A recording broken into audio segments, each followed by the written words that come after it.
Pronto. Agora sim, gravando, retomando aqui a apresentação. Então, essa pesquisa faz parte dessa pesquisa de doutorado, e aí justamente essa interação com o Nordeste brasileiro e o Mercosul.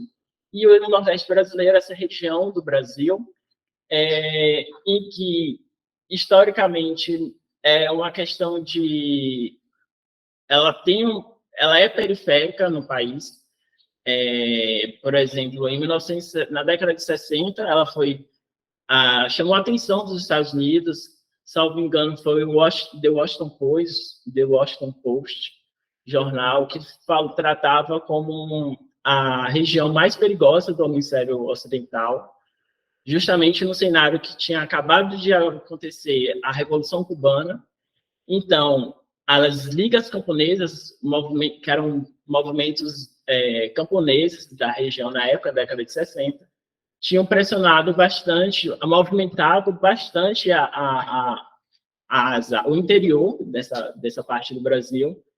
E pelo contexto da Guerra Fria, da luta anticomunista na época, por exemplo, gerou preocupações como essa pobreza poderia gerar um ambiente para uma revolução socialista ou qualquer coisa do tipo, como aconteceu em Cuba.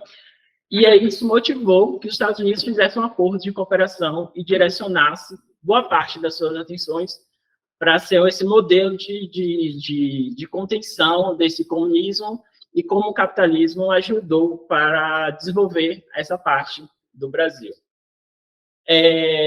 Bom, mas com a virada do governo estadunidense, essa política não deu continuidade, mas esse pequeno apanhado histórico, esse exemplo, já trata como o Nordeste tem uma questão internacional que não é exatamente de hoje, porque nos últimos anos, com a pandemia e algumas alterações recentes na legislação brasileira, os governos desses novos estados se consorciaram, ou seja, fizeram e agiram conjuntamente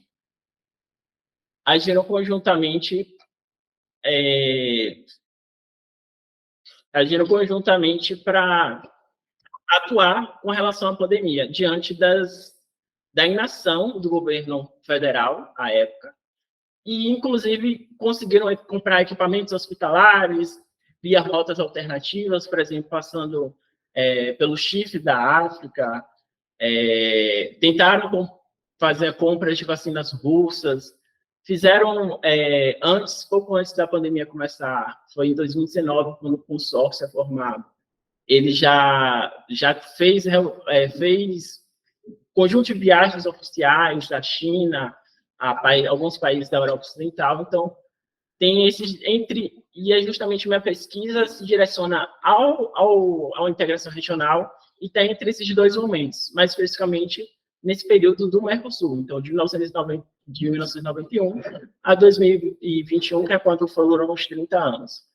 Então, é um pouco depois da globalização e desse acordo para conter o comunismo, a possível germe de comunismo na época, e esse momento um pouco antes, com relação à pandemia.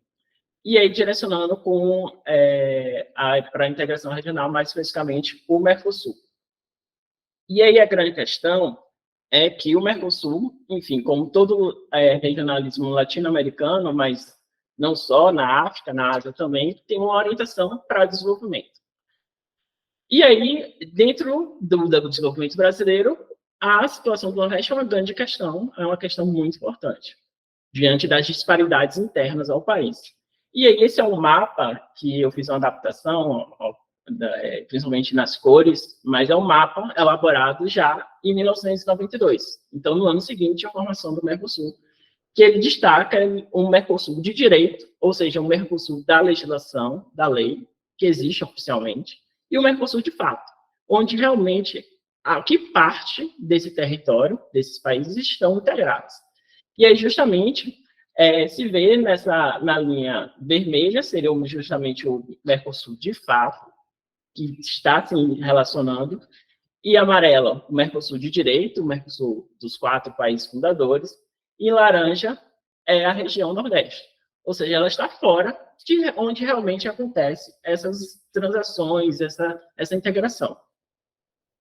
E aí, a minha pesquisa é justamente compreender e tentar situar essa parte do Brasil nesse Mercosul, de onde é que vai.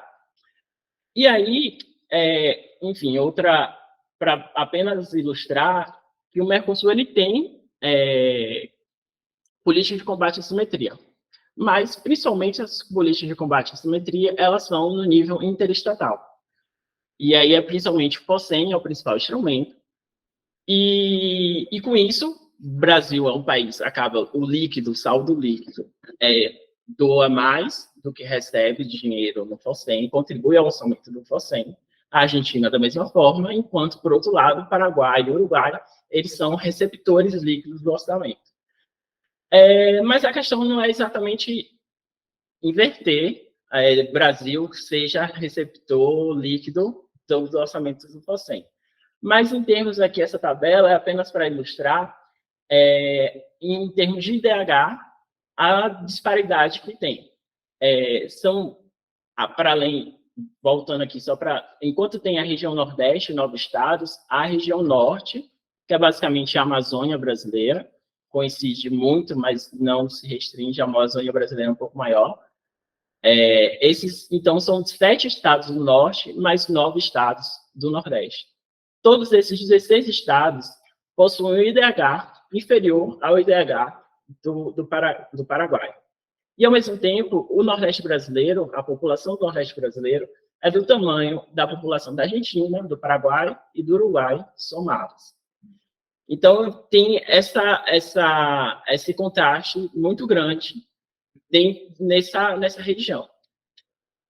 E aí, justamente para analisar, e é um discurso muito, muito frequente, que a explicação para isso, para esse distanciamento do Nordeste brasileiro com o que ocorre principal no Mercosul, é justamente a distância que essa região do Brasil tem com as fronteiras entre os países. E aí, a minha busca foi justamente por uma outra explicação, outros fatores explicativos para isso. Porque, se for uma questão de fronteira, por exemplo, São Paulo, para voltar aqui para o mapa, São Paulo não está na fronteira, não é um estado fronteiriço, por exemplo. Os estados do norte, eles são fronteiriços, mas eles não estão participando do que seria esse Mercosul de fato, por exemplo. Então, e aí deixa a gente pensar, no momento que a gente está, e principalmente no momento que o Mercosul foi fundado, de globalização mais intensa, que se fala de encurtamento de distâncias, contração, espaço e tempo, essa ideia de distanciamento da fronteira como algo explicativo não parece ter sentido. Mas, ao mesmo tempo, se a gente olhar um pouco mais a fundo essa ideia de encurtamento de distâncias, o que há realmente determinadas, são encurtadas distâncias, mas para os centros, para os núcleos do capitalismo. Foi o que aconteceu de verdade, que tem acontecido de verdade na globalização. Então, tem uma questão do capitalismo importante para investigar. E aí foi justamente olhando para isso que eu fui atrás desse referencial teórico do desenvolvimento desenvolvimento desigual e combinado, e desenvolvimento desigual geográfico, para tentar compreender essa relação, esse lugar do Nordeste brasileiro nesse Mercosul. E é justamente o desenvolvimento desigual e combinado, ele vem trazer que o desenvolvimento, as forças produtivas, enfim. Desenvolvimento desigual e combinado foi primeiro cunhado por Leon Trotsky, e aí em trabalhos mais recentes, contextualizando no momento mais atual, vai trazendo que as forças produtivas, enfim, o desenvolvimento dos acontecimentos, eles se dão realmente de formas diferentes. Mas a diferença é que o capitalismo ele se apropria dessas diferenças. Ele aprofunda essas diferenças. E a ideia de ser combinado é justamente porque cada coisa que acontece, ela faz parte de um todo. Ela não está ali isolada, não é caso isolado. Ela está conectada com um todo, um entorno. E aí, por isso, resumindo muito, bastante, essa seria a ideia desse desenvolvimento desigual combinado. E aí, essa pesquisa, esse marco teórico vem responder também a uma ideia de que de analisar apenas economicamente, ou apenas politicamente, ou apenas culturalmente. Por justamente esse referencial teórico, ele dá a dimensão da interconexão, da interpenetração entre esses três campos, pelo menos, para ter alguma limitação, alguma delimitação também. E aí, aqui, já passando para as conclusões, com o desenvolvimento desigual e combinado, se tem que há lutas contra o capitalismo, de resistências, lutas sociais, em torno da acumulação do capitalismo, ao redor de todo mundo. E aí são lutas de gênero, são lutas climáticas, são lutas raciais, são lutas de questões locais. Todas essas têm não estão restritas, mas elas têm uma conexão com os problemas gerados pela acumulação no capitalismo. E isso já dá uma dimensão dessa interconexão entre os campos. Ao mesmo tempo, o capitalismo ele se serve, e a América Latina, mas aqui especificamente a América Latina, ela mostra como o capitalismo ele não dispensou, ao contrário, ele precisou de relações não capitalistas, que seria mais, ou seja, não a exploração do trabalho do assalariado, outras explorações, precisou dessas esferas não capitalistas para se desenvolver, para se tornar mundial, e para continuar seguindo, ampliando e se expandindo para o mundo todo. E aí, aqui, o Nordeste brasileiro, especificamente na época, foi uma das primeiras partes colonizadas, era o ciclo do açúcar, a economia açucareira, plantação de cana-de-açúcar, assim como nas Antilhas, controladas pelos Países Baixos, na época, Províncias Unidas. Significa que essa parte do Brasil, que não era concebida como Nordeste brasileiro, é uma coisa mais recente, de um pouco mais de 100 anos, ela já estava vinculada a esse mercado mundial, já estava direcionada a esse capitalismo mundial. E aí, ao mesmo tempo, o que eu mencionei sobre o acordo do Brasil com os Estados Unidos na década de 60, 61 mais precisamente, mostra, um salto no tempo, mas mostra também um outro interesse, um renovado interesse dessa parte do mundo, ou pelo menos como essa é uma questão internacional. De como esse Nordeste brasileiro está conectado aos circuitos mundiais. E aí, além disso, diante dessas tensões, dessas lutas, vem a política para administrar. As alianças que têm base territorial, elas vêm administrar esses conflitos, essas tensões, e aí, justamente, a gente vê a presença da política relacionando, intermediando, mas não necessariamente só obedecendo às ideias capitalistas, porque a gente, enfim, houve na história, a gente encontra várias situações que o Estado atendeu demandas, lutas sociais. Então, esse Estado ele pode ser direcionado para outras coisas também. E aí, justamente, a integração regional ela pode ser direcionada para esse desenvolvimento. Um desenvolvimento com menos assimetrias. E aí, caminhando essas conclusões aqui para a gente terminar e poder ouvir vocês, justamente a partir desse marco teórico me permite perceber, reforçar a ideia de analisar cultura, economia e política, porque são campos interconectados, que se interpenetram, como também que as articulações de esforços contra as disparidades regionais, as diferenças que tem grandes entre as regiões, elas têm grande potencial para as políticas de combate à assimetria.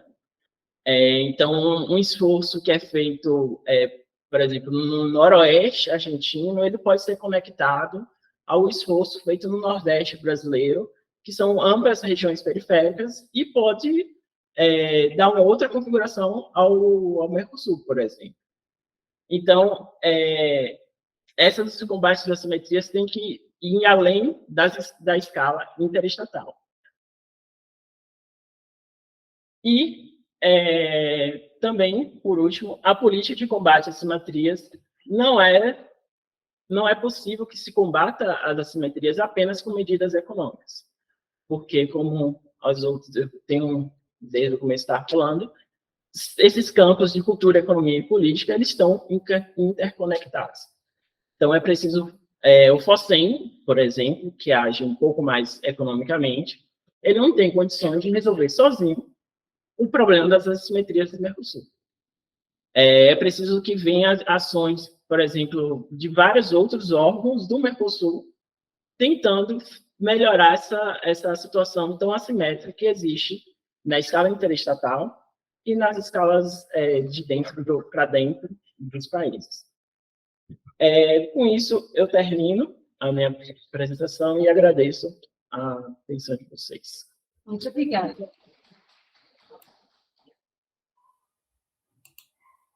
Bueno, Luan, muchas gracias por tu exposición. Marcela Franzoni está presente ya, ¿no? Sí. Hola, Marcela, buenas tardes, ¿cómo estás? Un gusto. Hola, ¿cómo estás? Muy bien. Bueno, Marcela, si te parece, damos paso a tu exposición. Marcela va a exponer sobre la cuestión laboral, el Tratado de Estados Unidos, México y Canadá, implantación y armonización de directrices regionales en el ámbito de las relaciones México-Estados Unidos. Bueno, Marcela, te escuchamos cuando gustes.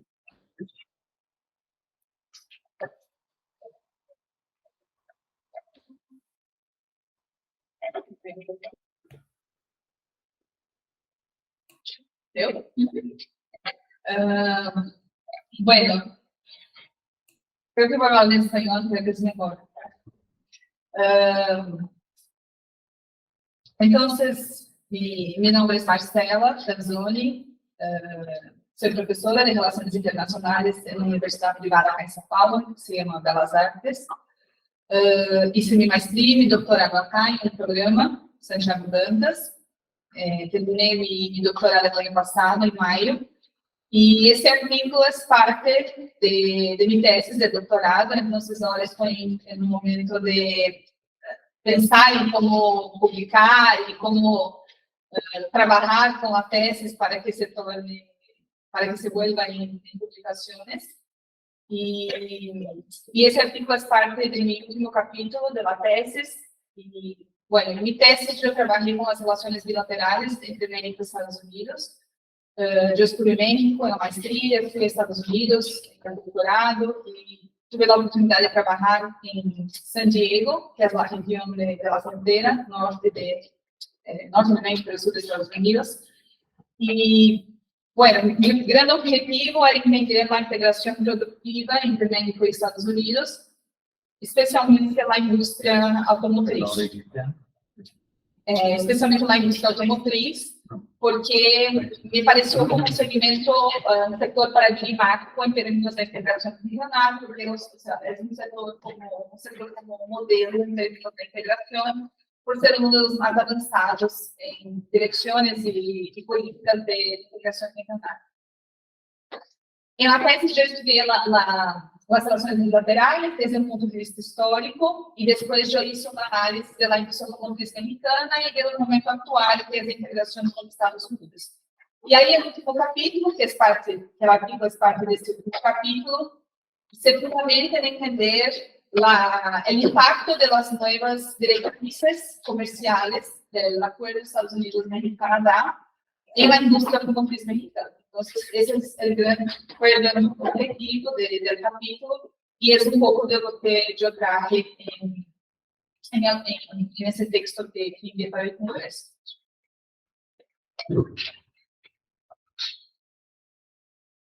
Bueno, entonces, el origen de la pesquisa, que es que acabo de comentar, que es parte de mi tesis de doctorado, y con eso el reto ahora es desmembrar la tesis y publicar los textos capítulos en revistas acá en Brasil, en periódicos acá en Brasil y también fuera.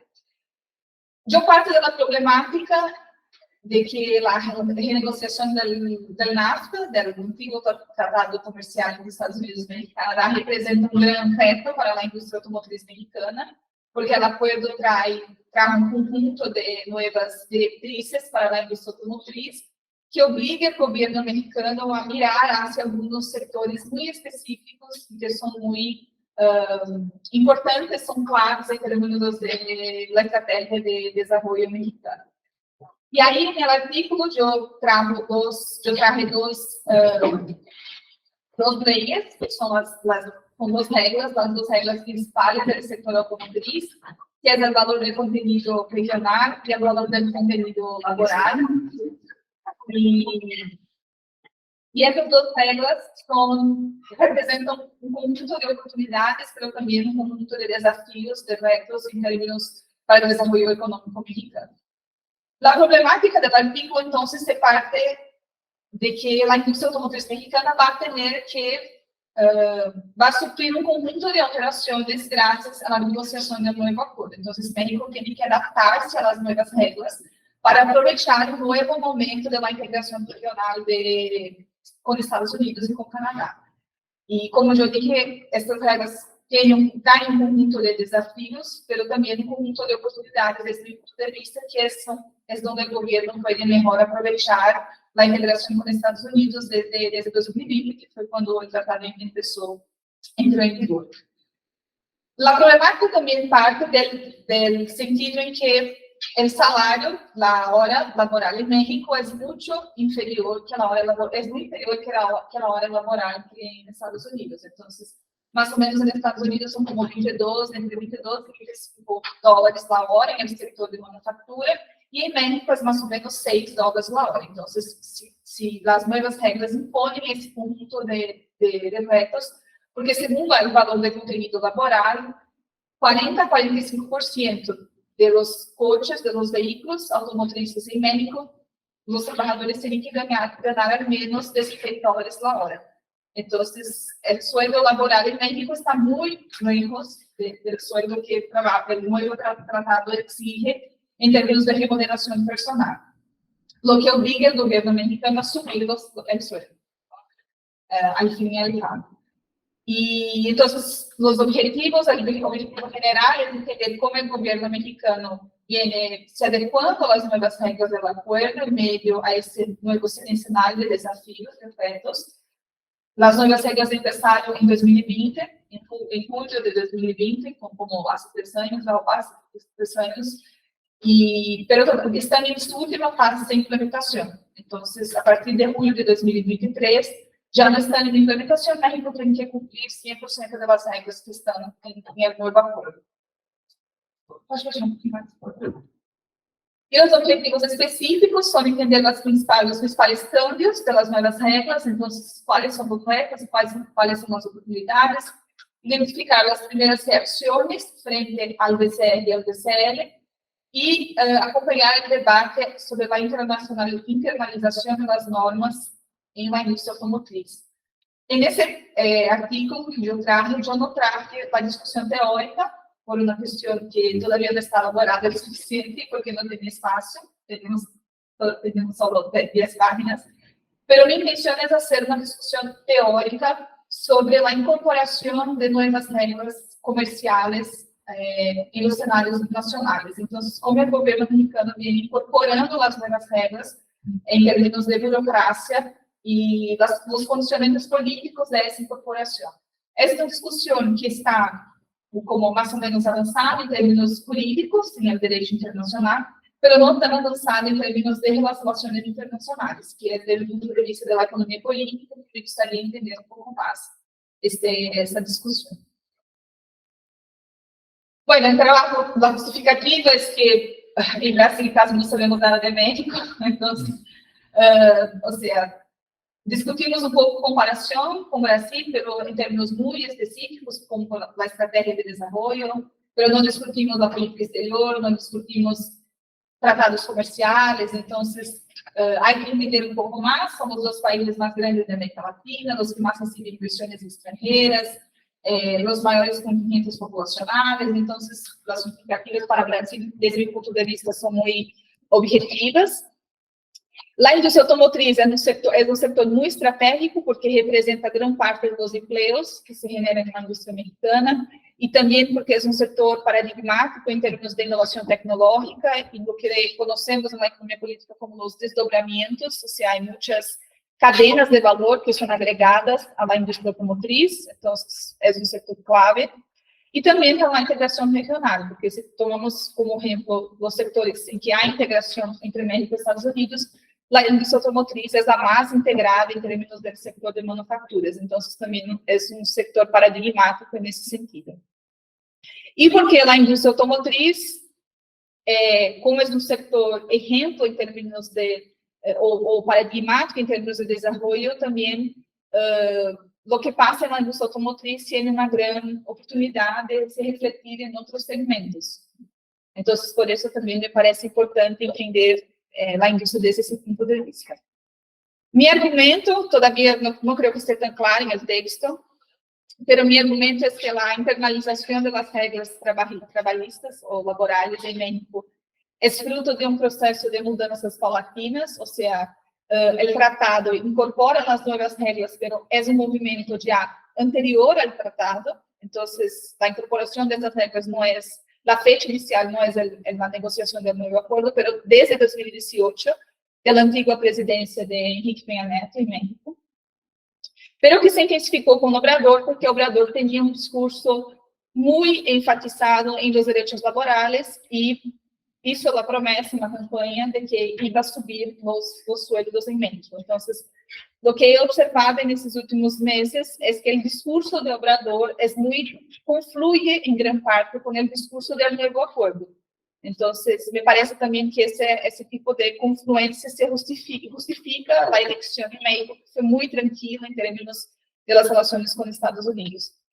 Y después también que el gobierno mexicano viene adoptando un conjunto de medidas para adecuar la situación interna de México con las nuevas reglas del acuerdo. Entonces, o sea, otra vez, se confluye la situación política en México con un momento en el acuerdo comercial.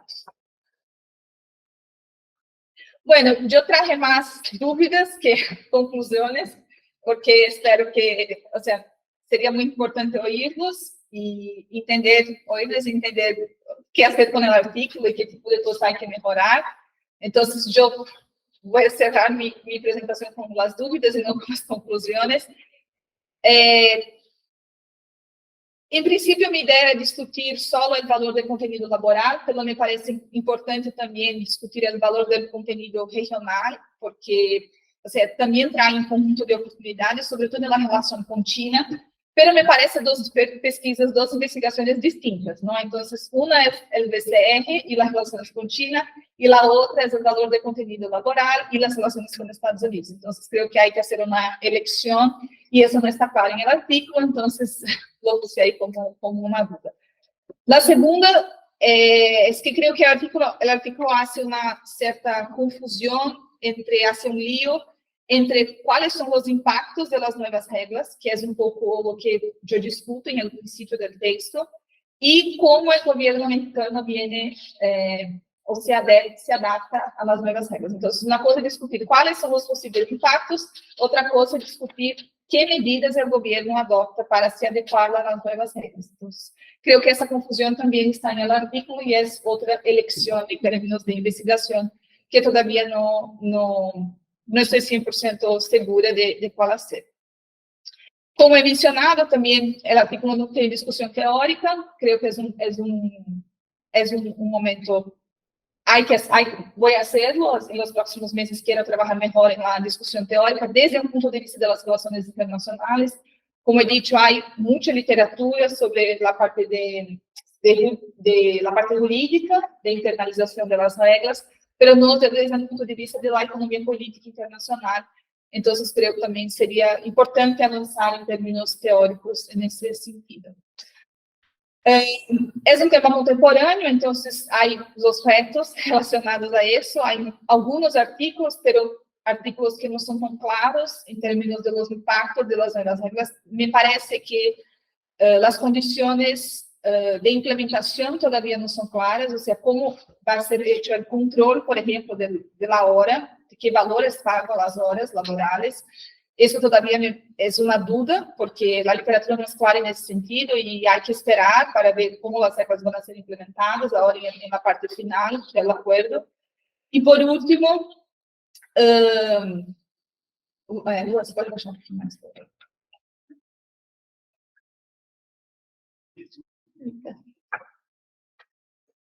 Y por último, está en el título, las relaciones con Estados Unidos, pero no creo que pase tanto por las relaciones políticas con Estados Unidos. Me parece que es más un tema de política nacional mexicana y de relación con el gobierno, más que un tema de relación con Estados Unidos. Pero lo que sí hay es que los sectores laborales en Estados Unidos están mucho más atentos a la relación laboral en México. Entonces, o sea, no está tan directamente relacionado con las relaciones con Estados Unidos, pero pasa por las relaciones laborales en Estados Unidos. Entonces, también es una dificultad, o sea, cómo incorporar las relaciones con Estados Unidos en el tema, ya que desde un punto de vista, es un punto de vista más de relaciones laborales en sí, de que relaciones institucionales entre los dos países. O sea, por ahí concluyo, entonces en las próximas semanas quiero trabajar mejor en la parte teórica y identificar cuáles son los principales problemas del texto para someterlo a un periódico. Gracias. Gracias, doctor.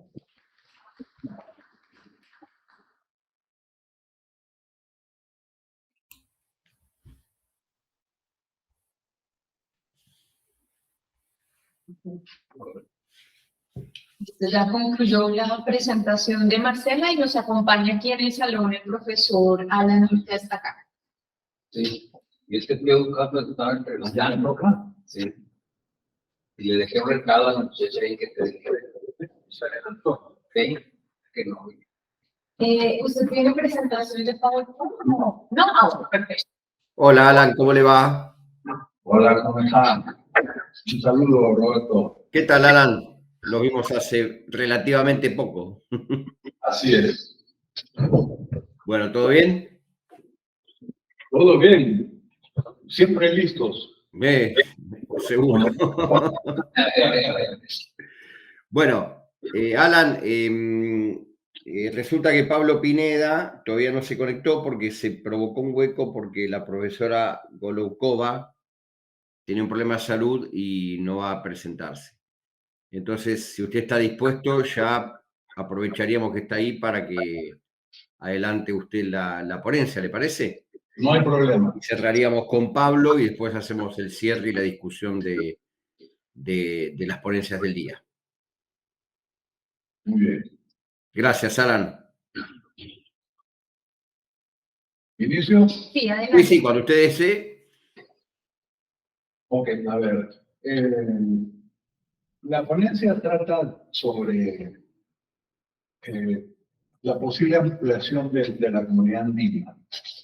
En la última cumbre presidencial andina del año pasado se mencionó la posibilidad de retorno de Venezuela a la comunidad andina y de Chile, que también había sido miembro fundador.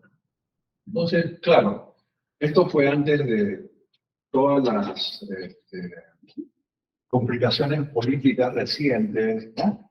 Y tensiones entre los gobiernos, pero igual en la primera parte del trabajo nosotros hicimos primero un análisis de los datos de comercio de cada uno de los países con la comunidad andina. No voy a detenerme aquí tanto, o sea, claramente con la salida de Venezuela, que era el eje económico, comercial de la comunidad andina con Colombia, ¿no? Más de 7.000 millones de intercambios, o sea, el corazón, con la salida de Venezuela eso se reestructura.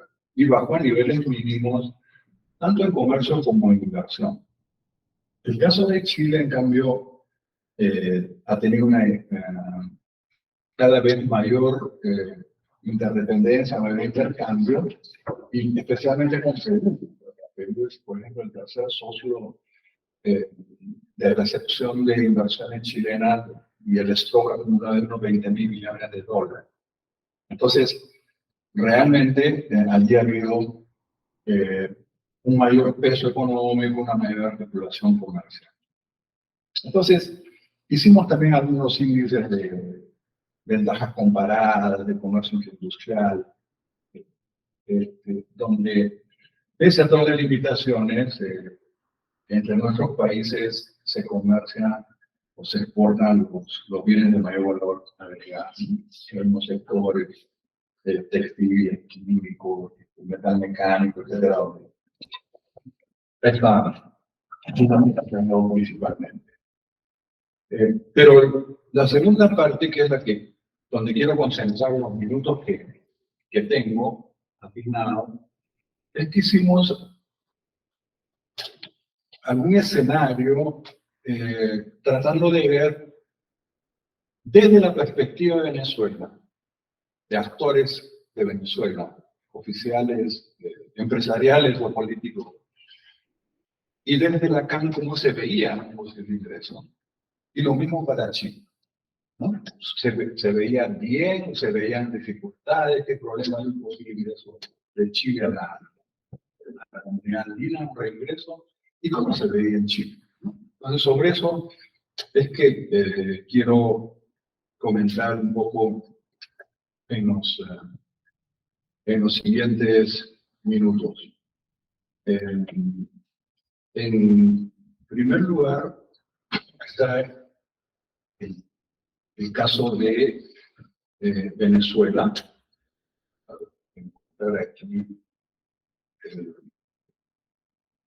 donde tenemos de un lado una coincidencia en la esfera oficial y en sectores de la oposición en Venezuela. Distintas razones, ¿no? Y también del sector empresarial, ¿no? Entonces, nosotros, si contamos aquí, hay declaraciones del presidente Maduro, ¿no? De la canciller, hablando de esta posible reincorporación, siendo que siempre han sido integracionistas y que verían de muy buen grado. Uno de los países que más intervino o promovió ese posible retorno a Venezuela fue Colombia. Y de hecho han reabierto rutas, han generado niveles de intercambio, abierto lo que estaba cerrado a nivel terrestre, de transporte aéreo y otros. Han llegado a un acuerdo de protección de inversiones y consolidando una zona de libre comercio bilateral que puede ser incluso servir como una experiencia piloto para eventualmente un reintero pleno, ¿no? De Venezuela a la comunidad andina. Porque del lado empresarial, yo decía que era como su mercado natural, que les parecía importante, porque además estaban comprando productos de Irán, de socios extrarregionales, por los temas de bloqueo y otros problemas. Entonces, un reingreso a la comunidad andina permitiría sustituir, ¿no? Importaciones de socios regionales. Entonces, veían el gobierno también como un aspecto positivo, importante, significativo. El otro argumento ha sido político. Desde la oposición, decían, si Venezuela vuelve a asumir la normativa de la comunidad andina, ¿no? Permitiría acelerar una transición de vuelta a la democracia o de una mayor participación de esos sectores. Entonces, ellos ven que el adecuarse a la normativa, el tener que cumplir reglas, el tener que asumir, por ejemplo, los capítulos sobre el trato a la inversión, estándares técnicos y otros mecanismos, un camino para una transición más ordenada y que podía avanzar.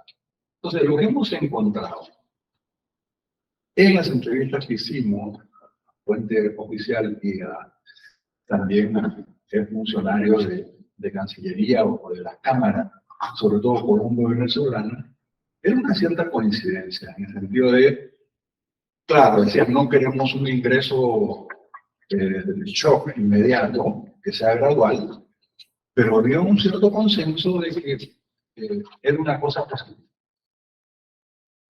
Ahora, el tema es desde la CAN, cómo se ve.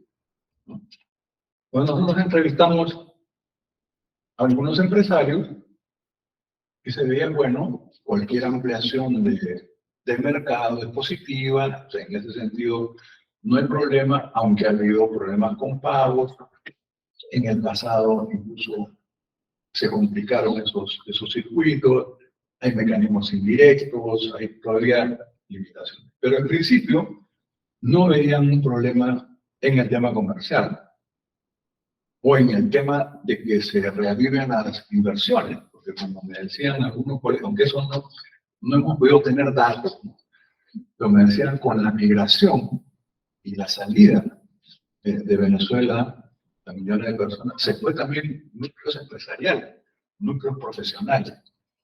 Y varios de esos empresarios han invertido en países, ¿no? Algunos en la comunidad andina, Colombia, en Perú. Entonces, ellos decían, eso sería un poco potenciar ese intercambio que ya se ha venido dando, las reglas de juego, dar mayor estabilidad, y por lo tanto, es posible.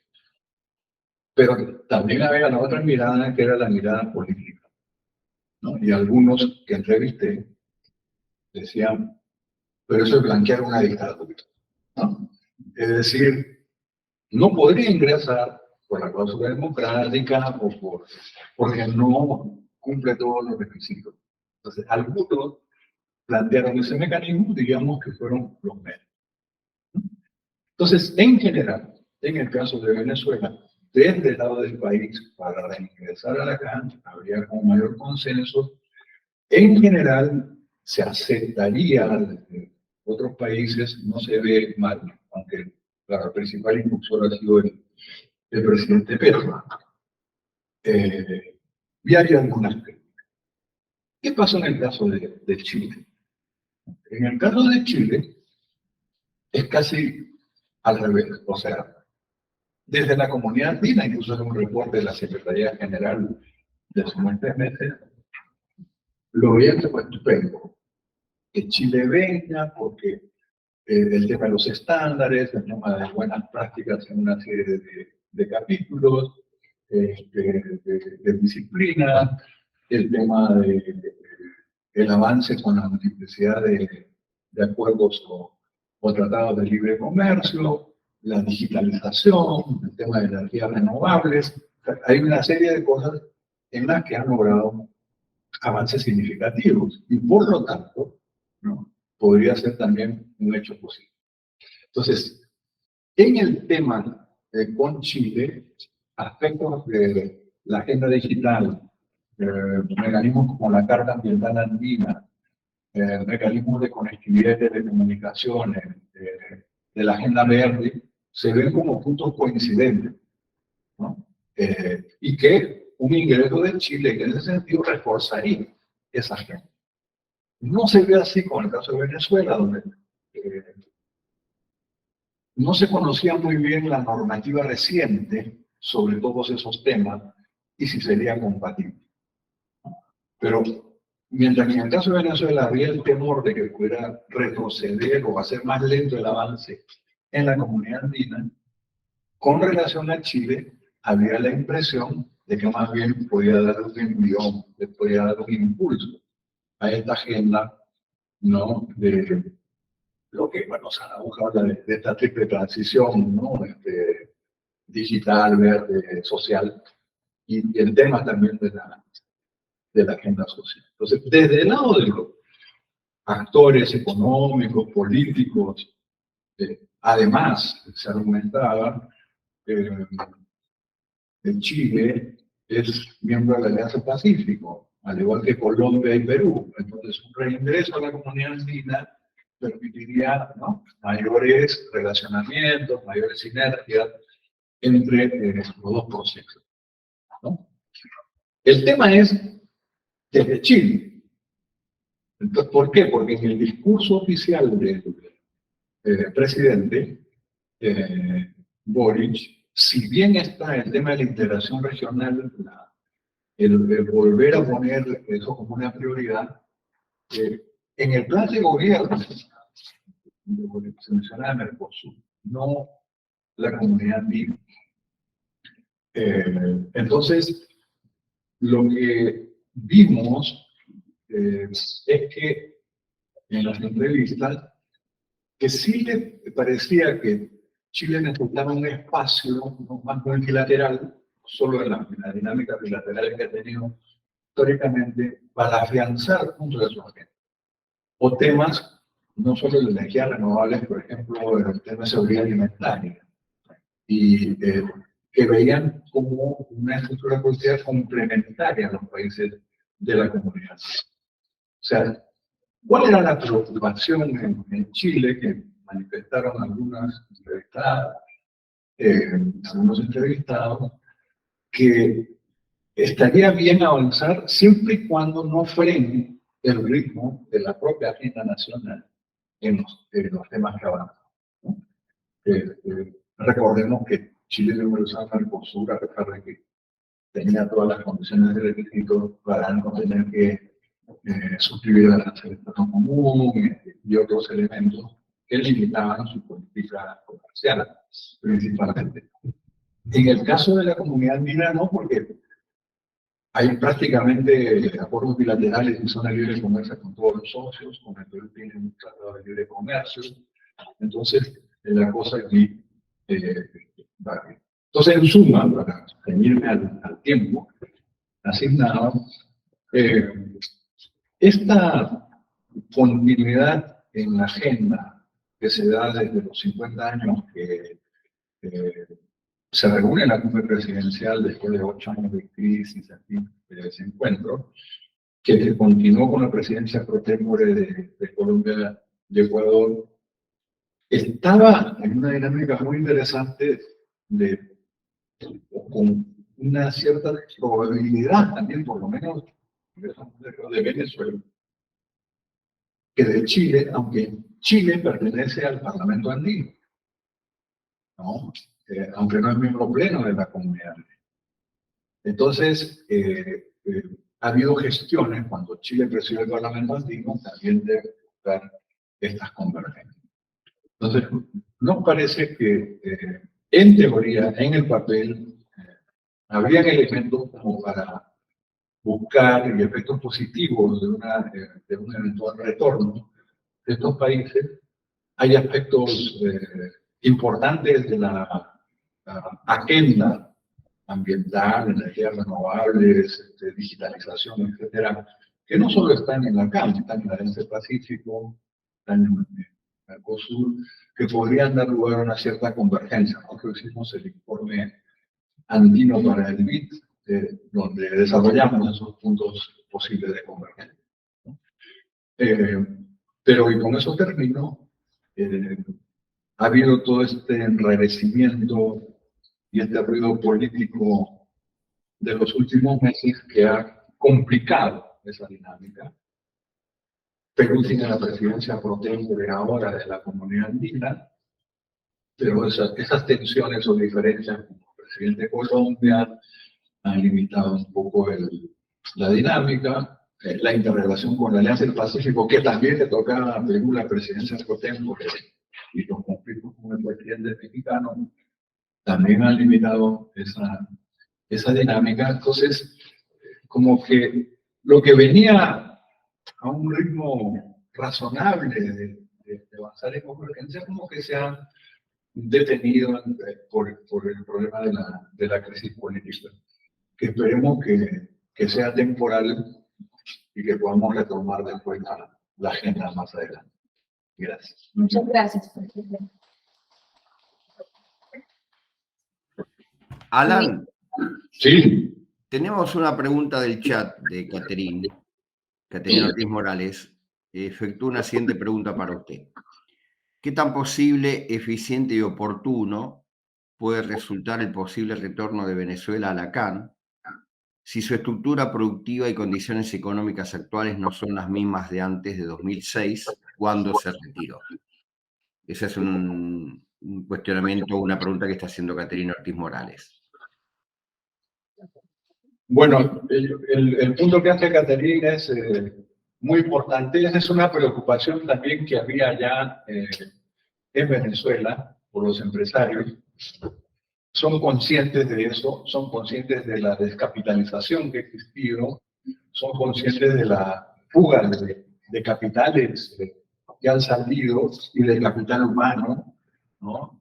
Pero al mismo tiempo, dice, en algún momento tenemos que volver por nuestro pueblo y tenemos que reintegrarnos. Entonces, ven en la comunidad andina el camino, aunque pueda haber, por supuesto, costos, que pueda haber problemas en el corto plazo, pero a pesar de eso, lo veían como una opción menos mala a cualquiera otra, porque la CAN le daba una institucionalidad, era su casa, su mercado natural.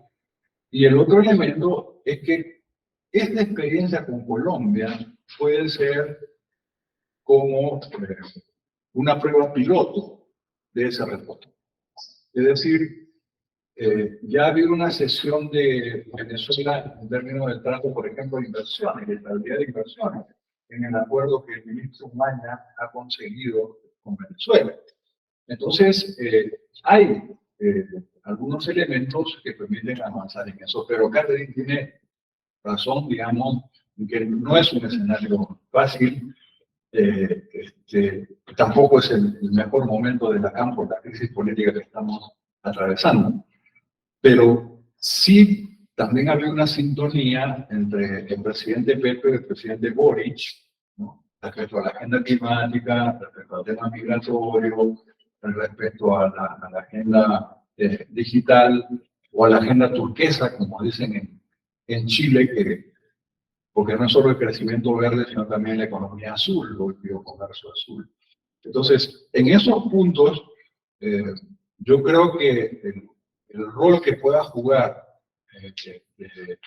Colombia y Chile en ese sentido de empujar esa agenda o el liderazgo que puedan tomar sería importante, pese a los problemas internos que estamos pasando en todo nuestro país.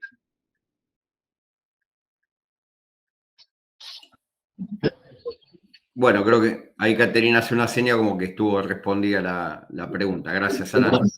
Caterina es una evaluadora excelente. Gracias, estimado profesor Alan. Salud. Saludarte.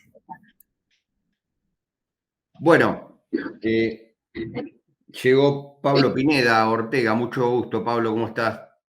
Bienvenido. ¿Cómo estás? Muy bien, un gusto saludarlos a todos, conocerlos y con mucho interés de participar en este congreso. Bueno, dicen que lo mejor llega para el postre, así que llegaste último, sos el postre de congreso. Perfecto, ¿no? Pues cuando ustedes dispongan, ¿eh? Bueno, Pablo, un placer. El panel te va a escuchar. Pablo nos va a hablar de la Alianza del Pacífico, avances en la integración regional para un desarrollo inclusivo a través de la promoción del comercio y las inversiones. Y es de la Universidad de Guadalajara, México. ¿Cómo lo abro? Pablo, te escuchamos. Perfecto. Estamos sí, muy atentos, bien. Gracias. Muy bien, déjenme abrir la presentación denme un segundito para abrirla. ¿Cómo no? Perfecto, pues listo. Entonces, inicio mi intervención y adelante con la misma. Así se denomina la Alianza del Pacífico, avances en la integración regional a través de la promoción del comercio y las inversiones.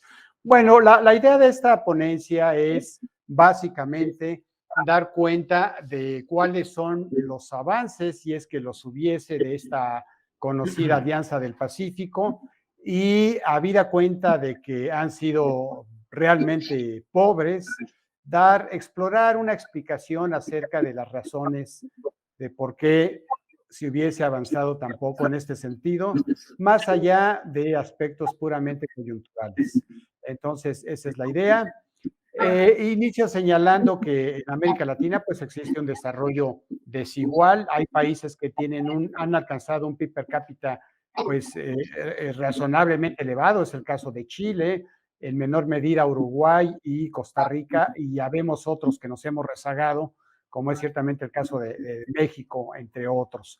Bueno, América Latina en general también se encuentra rezagada con respecto al crecimiento económico global, y se han explorado las alianzas estratégicas que contribuyeran a revertir estos rezagos.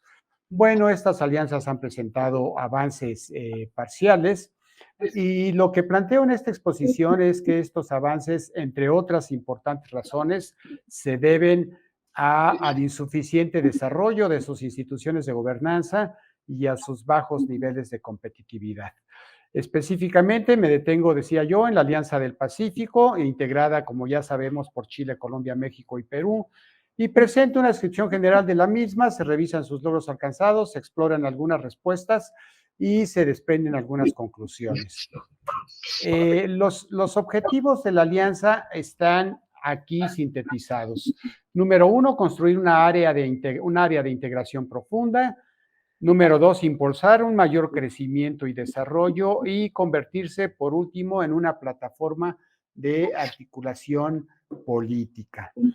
Bueno, para dimensionar los logros que se hubieran podido alcanzar, decía yo, tomo dos referentes: el desarrollo institucional de su aparato gubernamental y el nivel de competitividad.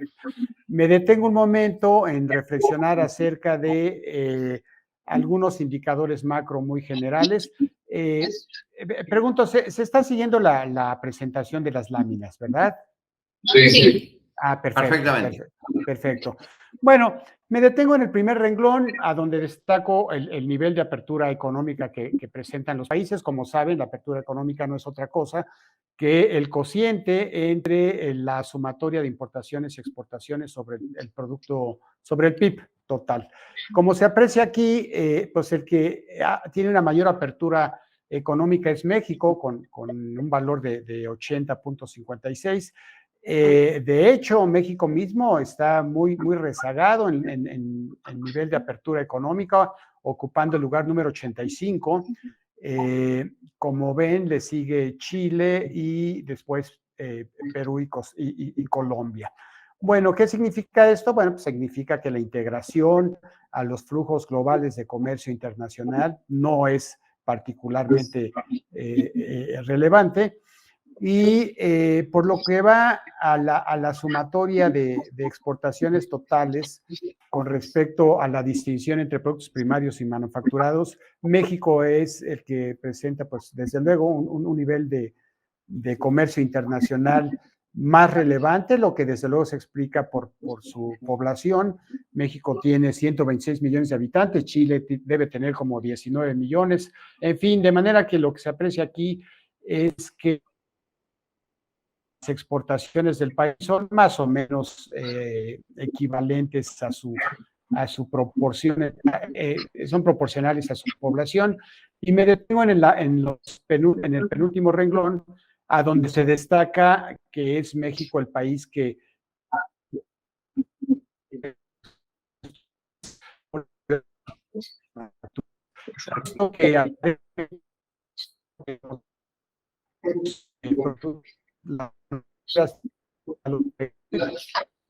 presentan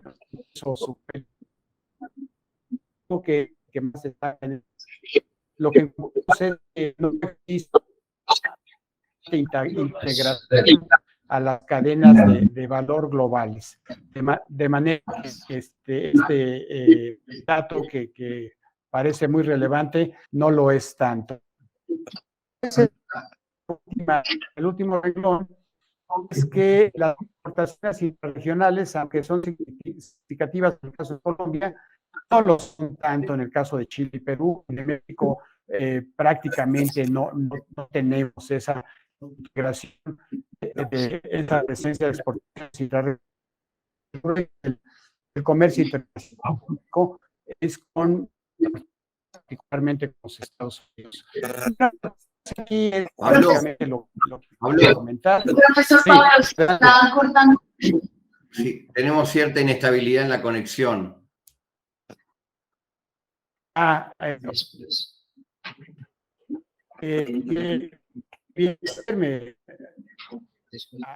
a ver.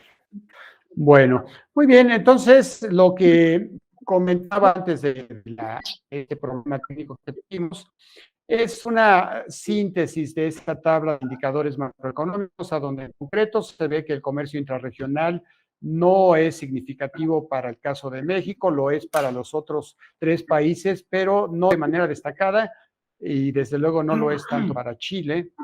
En el caso de las exportaciones importantes que realiza México son manufacturas. Decía yo que el problema del caso mexicano es que, aunque desde luego las manufacturas tienen un mayor valor agregado, eso no se refleja en un beneficio para la economía mexicana, no en la medida que quisiéramos, porque las micro y pequeñas empresas no están integradas a las cadenas de valor globales. Entonces, lo que dice en este segundo párrafo es que realmente, pues a partir de eso no se desprende que se estén alcanzando las metas propuestas y eso se aprecia, por ejemplo, en la evolución de la inversión extranjera directa en la región, a donde se ven 2 cosas. Número 1, no ha sido consistente, hay altibajos, según se aprecia en esta lámina. Y número 2, no existe una tendencia creciente de la inversión extranjera directa. Entonces, la explicación que para este insuficiente tiene que ver con 2 cosas, decía yo, la debilidad de sus instituciones de gobernanza y el insuficiente desempeño en materia de competitividad. Sobre el primer punto, el tema de las instituciones de gobernanza, me detengo en la definición que da el Banco Mundial de la misma, a donde, como aparece en el segundo párrafo de esta lámina, se entiende por gobernanza las instituciones a través de las cuales ejerce la autoridad en un país. Esa definición se desagrega en 3 conceptos. 1, los procesos por los cuales los gobiernos son elegidos, monitoreados y reemplazados.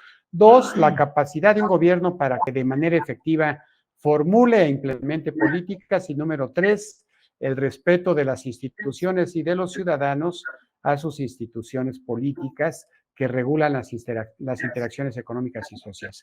Bueno, estos 3 momentos, los indicadores de gobernabilidad del Banco Mundial los desagregan en estos 6 indicadores.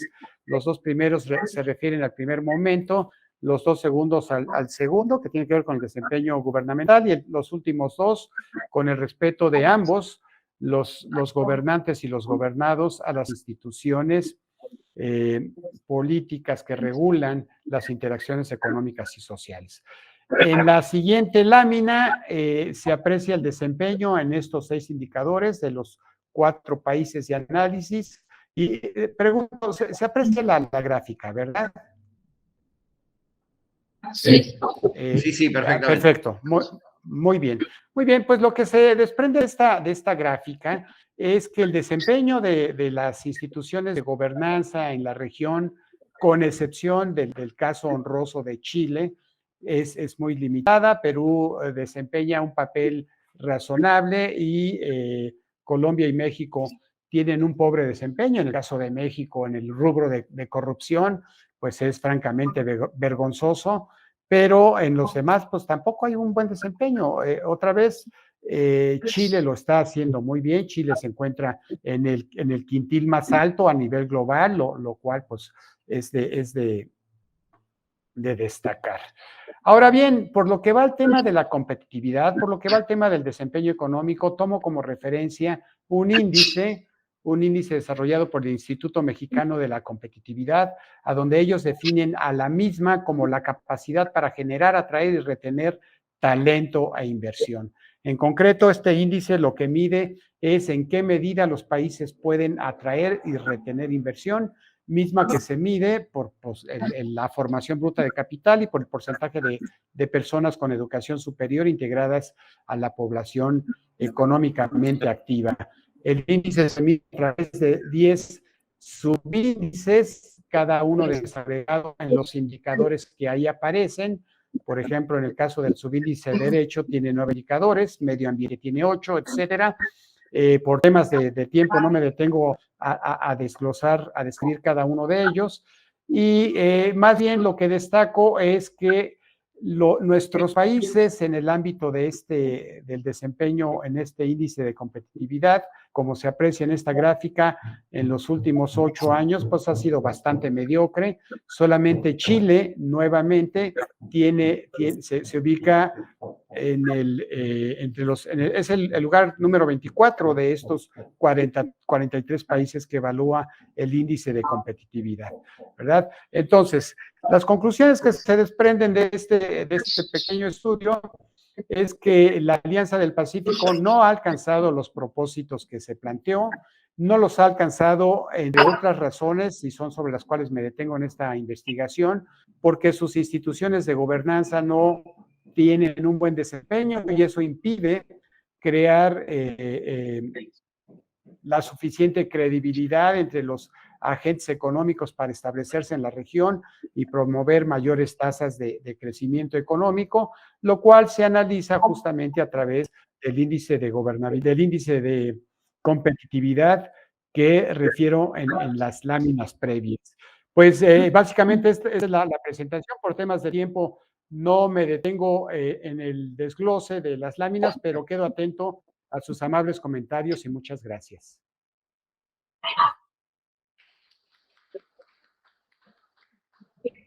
Muchas gracias y desde luego si hay alguna consideración para atender sus reflexiones. Roberto, si me permite. Sí, por supuesto. Lo que les pido es que se identifiquen porque por ahí está ahora reducida la pantalla y Pablo toma conocimiento quién le hace la pregunta. Alan Perli, Universidad Católica del Perú. Muy interesante la presentación y creo que muestra esta debilidad en los términos de gobernanza. Sobre una consulta.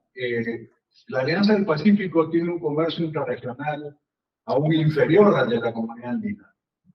Es decir, es el que, pese a la Declaración de Integración Profunda, es el que menos comercio intrarregional tiene. Acumulación de normas de origen, porque explícitamente buscaba la formación de cadenas de valor para la proyección al Asia.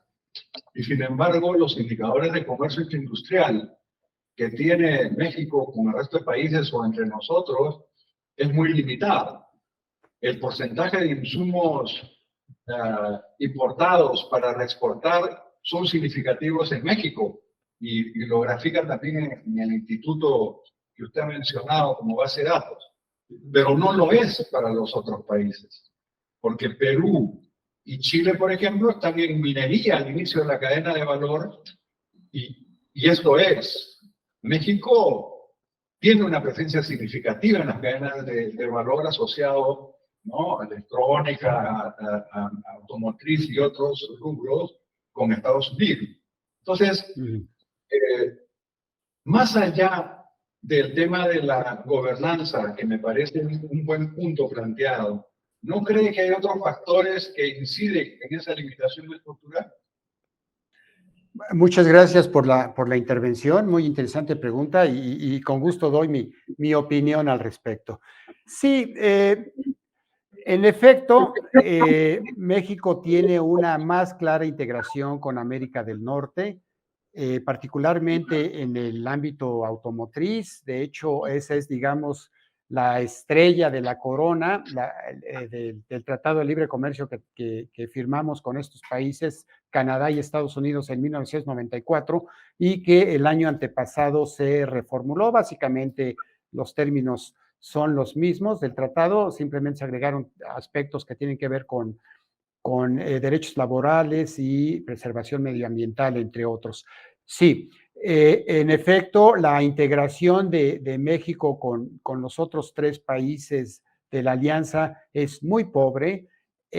Nuestra orientación está a Norteamérica. Ese no es un juicio de valor, es un juicio de hecho absolutamente verificable, y de hecho en la tabla se muestra que sí, la integración intrarregional, la participación mexicana es muy pobre. Me parece que en ese sentido la alianza creció con muy buenas intenciones, pero la viabilidad de la misma, al menos en el sentido de que se lograran integrar mayores, nuestros 4 países lograran integrar un porcentaje mayor en las cadenas de valor locales, pues es muy, muy inviable. En la tabla se muestra que en efecto México tiene una participación importante de exportaciones en bienes manufacturados, lo cual quiere decir que México sí ha logrado integrarse a las cadenas de valor globales, señaladamente a la economía más grande del mundo, que es Estados Unidos, y eso ha significado que su presencia en el resto del mundo sea muy pobre, y eso no se ha logrado revertir con la participación de México en la alianza. Sí creo que el tema de la gobernanza sea de significación. Lo que yo sostengo es que la debilidad de las instituciones políticas de los países miembros, con excepción del caso chileno, pues se refleja en que haya un mayor protagonismo de sus primeras autoridades, y me parece que en ese sentido el caso del diferendo que tiene el presidente López Obrador con la presidenta de Perú, pues es un claro ejemplo de ello, y esto a la postre pues no genera la suficiente credibilidad y confianza para que la inversión, tanto nacional como extranjera, pueda establecerse y consolidarse en los países de la región y contribuir con ello a un mayor crecimiento económico, como es justamente el propósito de la alianza, alcanzando los nexos a través de cadenas globales de valor que permitieran elevar las tasas de exportación, sobre todo a los países asiáticos, que ese era mayormente el propósito de la alianza.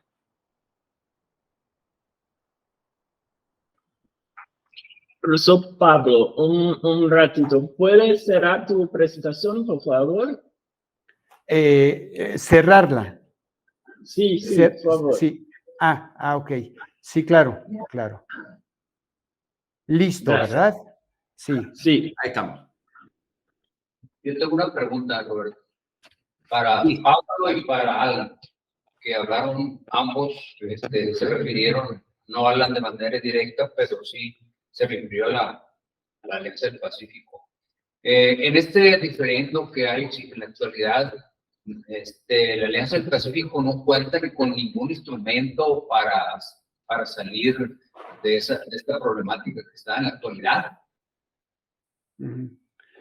Bueno, la Alianza del Pacífico contempla grupos de trabajo en alrededor 16 temas. La verdad es que ahorita no los tengo en la memoria, de manera que con precisión no sabría responder. Generalmente, pues, a tratados de esta naturaleza, pues cuentan con instancias de resolución de controversias, ¿verdad? Pueden ser paneles, etcétera. Pero me parece que acá, más que la existencia o no de un instrumento explícito para la resolución del diferendo, tiene que ver otra vez con la debilidad de las instituciones de gobernanza. Yo diría particularmente en el caso mexicano, como lo muestro en la gráfica, porque lo que sucede en el caso mexicano, que conozco pues a la perfección, es que, digamos, de un razonablemente establecido nivel de institucionalidad, se ha venido minando, se ha venido debilitando por el excesivo protagonismo del presidente de la República, que ha atentado contra los órganos autónomos, contra los otros poderes, y que este protagonismo me parece que en buena medida ideologizado ha significado que los nexos institucionales y diplomáticos que México había establecido a lo largo de los años con prácticamente pues todo el globo, se vengan deteriorando, en ocasiones, repito, por temas más ligados a posicionamientos ideológicos que al interés regional. Entonces, esa es mi reflexión con respecto a tu interesante pregunta y gracias por preguntar. Gracias. Sí, yo voy a coincidir con Pablo. Solo mencionaría dos niveles. Uno, del funcionamiento mismo de la alianza. Están los grupos de trabajo, no se ha hecho el traspaso fluido como debiera haberse dado, pero de otro lado está, y esto es un rasgo distintivo de la Alianza del Pacífico, el rol del sector privado ha sido más protagónico que en otros acuerdos. Entonces, el Consejo Empresarial de la Alianza del Pacífico sí se está reuniendo y está funcionando, afortunadamente, pero, por ejemplo, los procesos de adhesión que estaban pendientes se han detenido, porque ciertamente tendría que haber una legitimidad en quien presida. Y el otro tema es más de los expertos juristas, ¿no?, de derecho internacional, en el sentido si podía el presidente de México no ceder la presidencia pro tempore, que es rotativa, como lo ha hecho. Entonces, hay algunos que pensamos que es violatorio del derecho internacional y que debió haberlo dado, porque el régimen político que el Perú decida es el que le corresponde a los peruanos. Y no le corresponde a ningún gobierno extranjero, sea amigo o no, definir quién es presidente o no del país. Entonces, a mí me parece que pone en entredicho gobiernos, pero felizmente es solo a nivel de gobierno, porque hay un vínculo histórico de hermanos entre Perú y México, que eso después es indiscutible, ¿no? Además, con culturas precolombinas, con una historia riquísima, que eso es lo que va a prevalecer. Entonces, es un accidente. Yo diría que es un pequeño accidente y vamos a retomar pronto esa dinámica que corresponde a pueblos hermanos. Totalmente de acuerdo, absolutamente de acuerdo.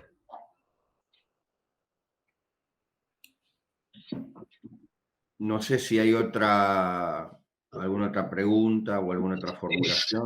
Quería hacer un comentario, quiero, Roberto. Por supuesto. Para Marcela. Marcela, es muy interesante de tu trabajo, ¿no? Yo conozco muy bien la región. Yo trabajo en la Universidad de California, en Tijuana. Conozco muy bien San Diego. Se dice que lo bonito de Tijuana es San Diego, ¿no? Pero viste nada más que saquen de Tijuana. Bueno, pienso que tú estás buscando un marco teórico, ¿no? Yo creo que tendrías que mucho entrar en lo que es la economía política internacional y sobre todo la actividad del comercio internacional, pero no la teoría clásica del comercio internacional, sino la teoría intrafirmas. Sí, porque muchas de hay teorías intrafirmas porque las empresas de automóviles que están en México, pues todas son extranjeras. Pues. Entonces lo que traen a México es solamente un proceso, una parte, una etapa del proceso. No traen todo vienen y hacen el automóvil y exportan, ¿verdad? Entonces solamente es una etapa. Entonces ahí es un comercio intrafirma que se establece, ¿verdad? Entonces yo creo que por ahí estaría muy interesante tu trabajo. Y la cuestión de los sindicatos también es interesante, porque los sindicatos de Estados Unidos presionan a México para que incrementen los salarios, porque esa es gente que se les va a ir a pelear el puesto de trabajo. Porque un obrero, cuando se capacita aquí, pues no le interesa mucho trabajar aquí, sino que quiere ir a trabajar allá. Entonces busca la manera de irse con la firma a trabajar allá, aunque pues, se va a dificultar, ¿no? Pero conoce mucho de esas tecnologías y pues se va a contratar pues, con otra firma, ¿no? Entonces, por esa razón los sindicatos de Estados Unidos presionan a México para que incremente los salarios, para que no vayan. Muy bien. Sí, me parece muy interesante la sugerencia, muchas gracias. Si utilizo la teoría intrafirma del comercio internacional, entonces quizás sería más interesante tratar del contenido regional y no tanto del contenido laboral, me parece. Porque creo que tiene más adhesión. Porque aí, quizás, se puder trabalhar com o contenido laboral, seria uma discussão teórica pelos sindicatos do México, por exemplo, sim. ¿Y el trabajo? Sim, Observar el sim, trabajo. sim. Pero muy bien. Eu tenho uma indagação, uma sugestão para o Luan. Quando você apresentou, você mencionou, enfim, aspecto cultural, político e econômico. Quando eu estava fazendo meu projeto de pesquisa de doutorado há alguns anos atrás, eu também cheguei a essas categorias, e aí a minha dúvida, e aí que foi a minha dúvida da época, e agora eu quero saber como é que você está vendo isso. Como que você mensuraria essa questão da política? Você já pensou em aspectos metodológicos para conseguir operacionalizar a pesquisa nesse aspecto cultural? A ideia de olhar... Primeiro, obrigado pela pergunta. A ideia de olhar para a cultura, especificamente no Mercosul, tem um comitê do patrimônio cultural. Então, a partir desse comitê, a partir dos patrimônios culturais que são assim reconhecidos, dá uma dimensão do que seria a referência cultural e também do que se entende como identidade do Mercosul. E aí, no momento, há somente um patrimônio cultural que está relacionado ao Nordeste brasileiro. Todos os demais são relacionados à fronteira, a algo da colonização europeia. Então, e a própria candidatura desse patrimônio que está localizado no Nordeste brasileiro, a argumentação é a partir da diferenciação com relação aos demais patrimônios até então reconhecidos. A vinculação é muito mais com a Colômbia, com a Venezuela, com o Equador, até com o Caribe, do que com algo que seria a América Latina, a bacia latina. Então, seria mais nessa direção o olhar. Entendi, no aspecto mais político e institucional, de que maneira isso visualiza aspectos culturais, tem uma dimensão cultural per si. Sim, sim. Luan, eu também tenho duas perguntas, até anotei aqui. Me parece que a sua pesquisa parte do pressuposto de que o Mercosul não atende aos interesses do Nordeste, certo? Era essa a ideia no começo, mas a que eu não cheguei a mencionar, mas a ideia é olhar não só o Nordeste brasileiro como uma região objeto, ou seja, que é alvo de políticas, mas uma região sujeito, que, por exemplo, possivelmente pode não estar interessada em se relacionar com o resto do Mercosul. Diretamente sim, mas de fato não, o que você falou. Sim, houve... Enfim, pelo estágio da pesquisa, já encontrei determinados movimentos de interesse desses governos nordestinos, do Nordeste do Brasil, em atuar, em se interessar pelo Mercosul, mas também há outras atuações internacionais, como eu mencionei, da pandemia recente, eles se dirigiram à Rússia, à Europa Ocidental, à China. Tudo bem, mas aí não seria mais uma paradiplomacia, não seria complementar? Isso, então, aí, para olhar como uma região sujeito, a paradiplomacia seria uma coisa bem importante. E aí eu seguiria nessa linha também. Tá. Porque...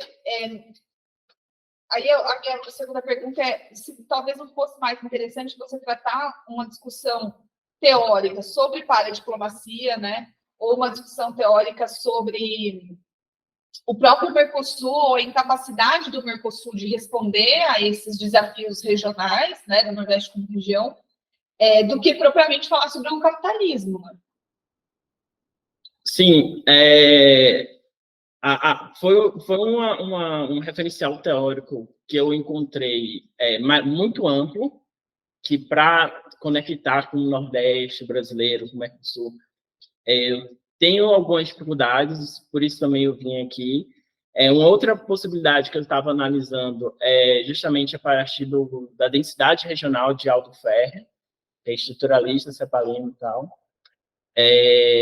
Mas economicamente tem essa questão do Nordeste também, de como é que seria essa interação. Então, talvez eu vá mais olhar para as interações, as poucas interações que existiram, e avaliar se essas interações elas reforçaram a lógica de centro-periferia, ou se elas permitiram uma oportunidade para a superação dessa lógica, dessa dinâmica. Sim, mas a minha questão é, a visão centro-periferia, ela não é uma visão estatal, ela é uma visão do Estado Nacional. Internamente também. Dentro do Celso Furtado, ele trabalhou na CEPAL, e aí, posteriormente, justamente a SUDEM, que é a Superintendência de Desenvolvimento do Nordeste Brasileiro, lá criada na década de 60, justamente para tentar a política de industrialização anterior à Segunda Guerra Mundial, ela foi concentrada em São Paulo e o entorno, os estados do entorno. Então, a ideia é que, com isso, se reforçou uma lógica de centro-periferia internamente ao Brasil também.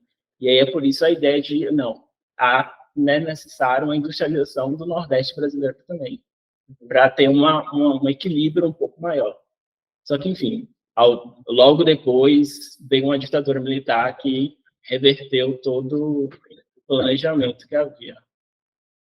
Eu vou no caminho da sugestão que a Marcela deu, que tem uma literatura do Mercosul em si bastante ampla em relação ao papel do Mercosul em desenvolver a paradiplomacia. Eu não sei se tem em relação aos estados do Nordeste, mas tem em relação às cidades fronteiriças, por exemplo, e talvez você consiga encontrar aí nesse arcabouço teórico alguma coisa que consiga, enfim, fazer coadunar essa perspectiva mais, enfim, vinculada a essa lógica centro-periferia com esse aspecto mais institucional da paradiplomacia. Que eu acho que, assim, para usar, acho que o centro-periferia é importante, mas eu acho que, primeiro, você teria que mostrar que o Mercosul, teria que partir de um pressuposto que o Mercosul não foi bom para o Nordeste, ou que não gerou, que o tipo de ganho que o Nordeste teve foi muito diferente do que o Sudeste teve. Acho que você parte desse pressuposto e isso precisa estar, talvez, primeiro capítulo da tua tese, né? Certo. Você precisa mostrar lá, dizer para a gente que, assim, você aprende muito mais, né? Mas eu tenho que mapear, porque isso não é uma coisa comum, né? Assim, essa divisão geográfica, mapear que tipo de ganhos o Sudeste teve e o Nordeste teve. Assim, existe uma discrepância em termos de ganhos, em termos de assimetria, né? E aí eu acho que as teorias da integração te ajudam mais do que essas coisas mais gerais, assim, né? Sobre centro-periferia, sobre o próprio capitalismo, e aí talvez complementar com a parte assimétrica, né, que você tem falado, mas usar o Mercosul para dizer, olha, os mecanismos institucionais não dão conta de resolver isso, né? Eu acho que a problemática aí é super importante, né? Dizer, não é isso, e teria que fazer o quê? Né? E dentro disso há uma contra-reação, que é a reação da própria região, né? Então, aí você falou, diante dessa falta de política, eles estão procurando outros caminhos. E aí é um pouco na linha da paradiplomacia, né? Não sei como eu estou pensando assim. Né? Não, agradeço muito os comentários de vocês, porque justamente está no começo, não. Estou no 3º ano do doutorado, mas, enfim, ajuda bastante a pensar, a refletir melhor, direcionar melhor esse marco teórico. E agradeço.